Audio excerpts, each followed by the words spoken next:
Hola, ¿cómo están? Me da gusto saludarles. Quiero darles la bienvenida a nuestro canal Vive Sin Límites. Estoy compartiendo una nueva serie que le he llamado Conexiones Reconstruye tu Mundo. La Biblia nos dice en la segunda carta de Juan, verso 6, que el amor de Dios consiste en andar según sus mandamientos. Y nos dice que este es el mandamiento que hemos oído desde el principio, que andemos en amor. Así que Dios nos hace un maravilloso llamado a nuestra vida. Nos está llamando a vivir en su amor. Él dice que en su palabra que nosotros tenemos la oportunidad de obedecer o de andar o de vivir de acuerdo a sus mandamientos. La pregunta es: ¿tú cómo andas? ¿Cómo estás viviendo tu vida? Y lo que vamos a ver es que nuestra vida consiste en conexiones. La manera en que nos estamos conectando en nuestras relaciones básicas, en la familia, en el matrimonio, en nuestras relaciones cercanas con los amigos. Y no solo ahí, sino después, cómo nos estamos conectando en el trabajo, en los negocios, en el salón de clase con tus compañeros. De acuerdo a tú cómo te conectes, es la manera en que tú vives. Y la verdad es que Dios nos está llamando a conocerle, porque cuando nosotros le conocemos vamos a vivir una maravillosa experiencia. El amor de Dios, el amor verdadero, comenzará a gobernar nuestra vida. Por esa razón es que cuando nosotros tenemos un encuentro con Dios, llegamos a conocerle, nuestra vida nunca va a ser la misma. Vamos a ser transformados por su amor. La Biblia dice: porque de tal manera amó Dios al mundo, que ha dado a su Hijo único, para que todo aquel que crea en Él tenga vida eterna y no se pierda. La Biblia dice que Dios nos ama tanto que por eso Jesús vino del cielo a morir en esa cruz. Él vino para llevarnos a recuperar la capacidad que habíamos perdido, para poder vivir y disfrutar nuestra vida viviendo en amor. El amor de Dios nos transforma, porque Él nos amó tanto que Jesús vino a recuperarnos para Dios. Él nos creó para sí mismo. Y la razón, el misterio por el cual Jesús murió en esa cruz es porque Él vino a recuperarnos al propósito de Dios.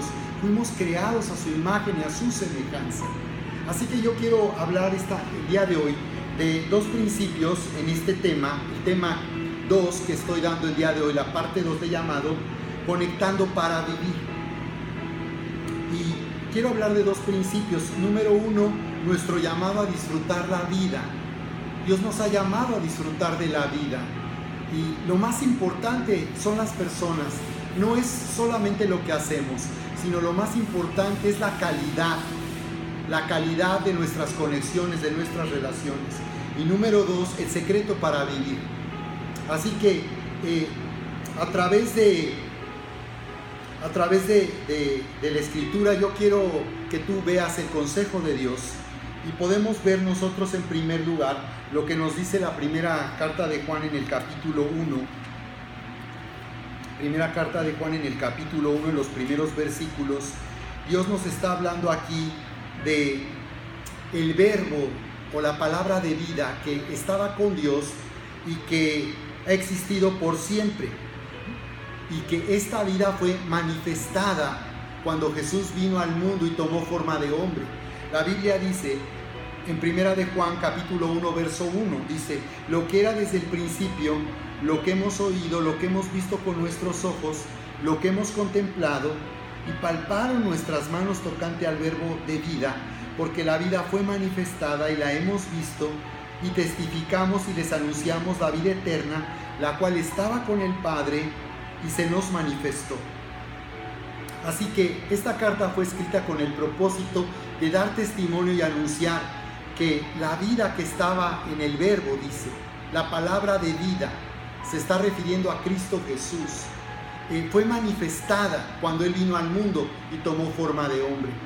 Y esta carta es muy interesante y yo te recomiendo que tú lo leas en estos días, toda esta primera carta de Juan, porque precisamente nos habla de lo que sucede cuando esta vida es manifestada y nos es dada a nosotros.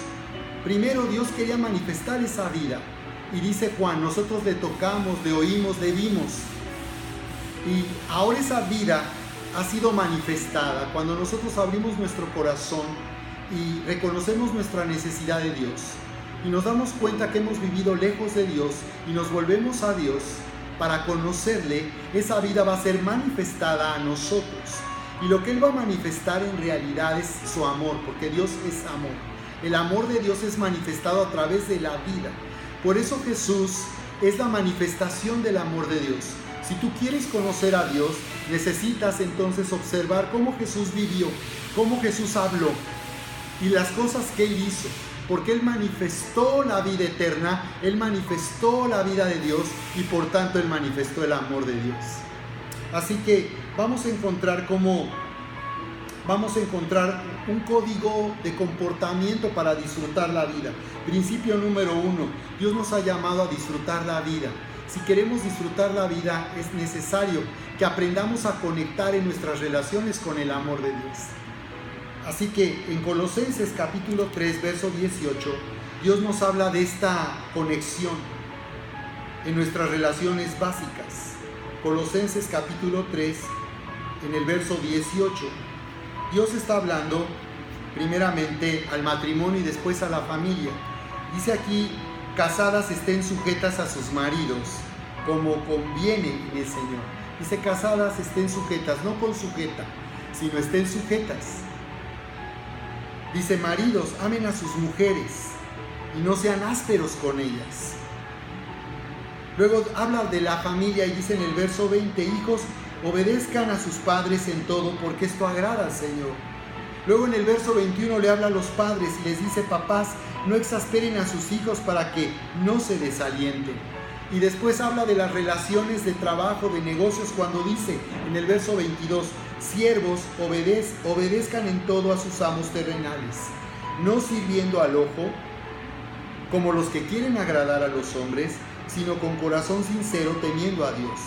Y todo lo que hagan, háganlo de corazón, como para el Señor y no para los hombres, sabiendo que del Señor recibirán la recompensa de la herencia, porque a Cristo el Señor servís, dice la palabra. Así que aquí vemos entonces cómo hay un código de comportamiento que nos dice en qué manera nosotros vamos a disfrutar la vida. Vamos a disfrutar si nosotros vivimos en armonía. Cada uno de estos mandamientos es un mandamiento del amor de Dios. Y no son todos los mandamientos que Dios hace para el matrimonio, para el esposo, para la esposa, para los hijos y para los padres en la familia o en todas nuestras relaciones. El amor de Dios va a manifestarse a través de mandamientos, de instrucciones. La pregunta es si nosotros estamos obedeciendo al amor de Dios en nuestra manera de vivir, o estamos obedeciendo nuestras creencias personales, o estamos obedeciendo a nuestros sentimientos. Muchas veces nosotros estamos bajo sentimientos destructivos, emociones destructivas. Estamos obedeciendo al enojo, estamos obedeciendo a la ira que sentimos, estamos obedeciendo a la amargura que sentimos. Entonces Jesús nos habla de una tentación en Mateo capítulo 5, verso 17. Él nos dice que ha venido a cumplir la ley, no a abrogarla.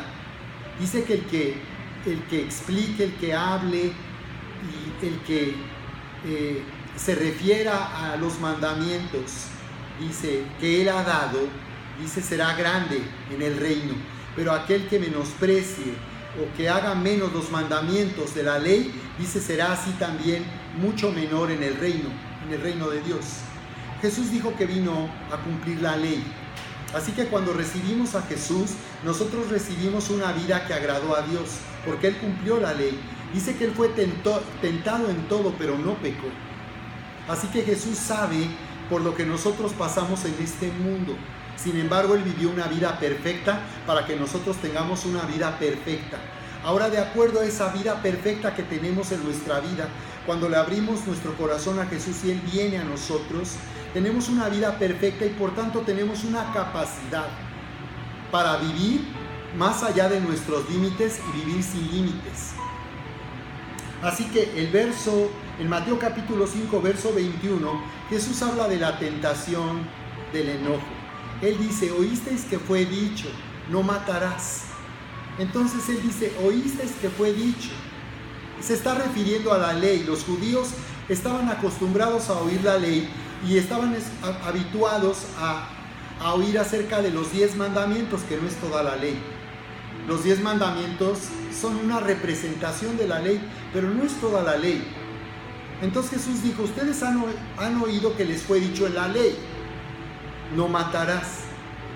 Pero yo les digo que el que se enoje contra su hermano, también será llevado ante el concilio, también será culpable. Entonces, Jesús está hablando del enojo simplemente, de la tentación del enojo, ¿verdad? La Biblia dice, airaos, pero no pequéis. Enójense, dice, airaos, pero no peguéis. Digo, no pequéis. Entonces, ¿sabes? La Biblia dice que Dios nos creó y nos diseñó para experimentar emociones. Él nos hizo con la capacidad de enojarnos, de indignarnos. Él nos dio esa capacidad para indignarnos sobre la injusticia. Así que hay un enojo, se puede decir, santo, y es cuando uno se enoja en contra de la injusticia.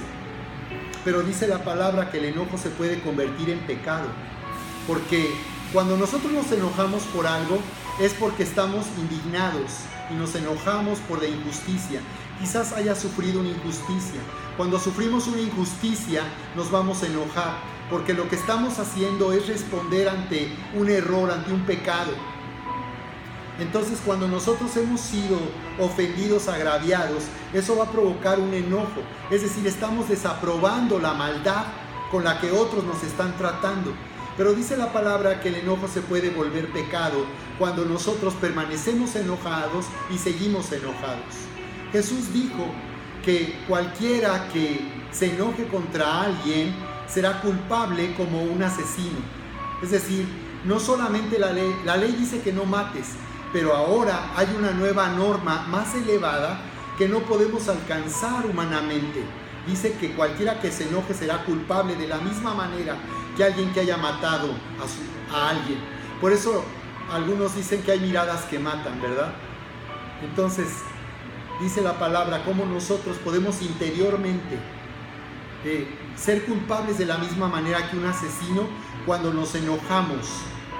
Y después de estar enojados, nosotros permanecemos enojados. Y no solo nos permanecemos enojados, sino entonces nos amargamos. Y dice, quítense de ustedes toda ira, toda gritería, toda maledicencia, toda malicia. Dice, quiten de ustedes todo enojo. Por eso es que la palabra dice que ahora somos responsables nosotros. Ahora somos responsables de permanecer enojados, de seguir enojados, o somos ahora responsables.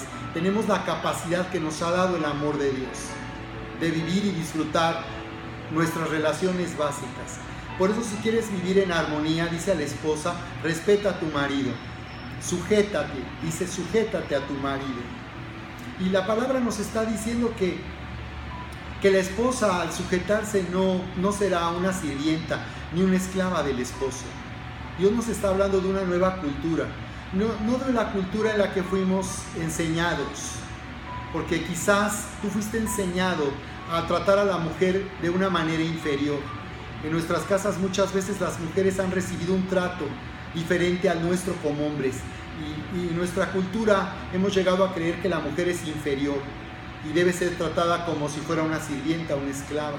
Pero cuando habla de estar sujeta, Dios le está diciendo a la mujer cómo va a ser feliz en el matrimonio.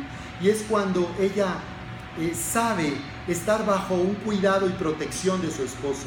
La mujer fue diseñada como un vaso frágil, y por esa razón es que necesita estar sujeta. Ella va a ser feliz, ella va a vivir en un bienestar emocional si ella aprende a estar sujeta. Hay cargas que las mujeres no pueden